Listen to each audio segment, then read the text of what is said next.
the names of the U.S. residents who then became the presidents and got a view from the White House loo of Pennsylvania Avenue. George Washington was the first you see. He once chopped down a cherry tree. President number 2 would be John Adams, and then number 3. Tom Jefferson stayed up to write a declaration late at night, so he and his wife had a great big fight, and she made him sleep on the couch all night.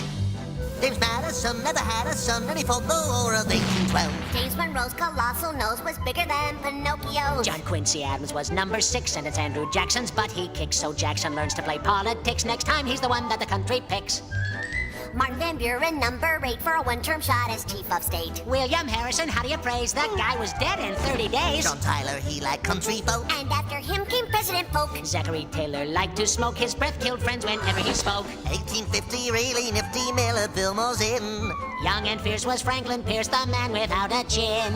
Follows next a period spanning 4 long years with James Buchanan. Then the South starts shooting cannon, and we got a civil war. A war down south of Dixie. Up to bat comes old Abe Lincoln. There's a guy who's really thinking. Kept the United States from shrinking, saved a ship of state from sinking.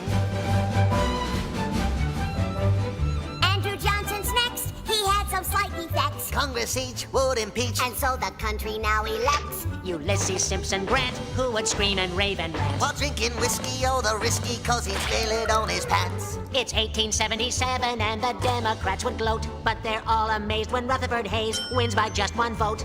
James Garfield someone really hated 'cause he was assassinated. Chester Arthur gets instated. 4 years later, he was traded.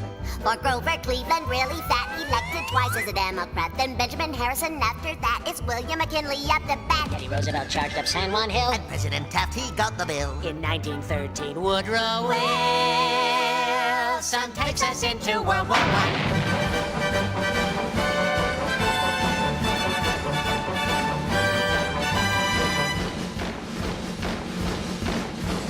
Warren Harding next in line. It's Calvin Coolidge, he does fine. And then in 1929, the market crashes and we fight. It's Herbert Hoover's big debut. He gets the blame and loses too. Franklin Roosevelt, president who helped us win in World War II.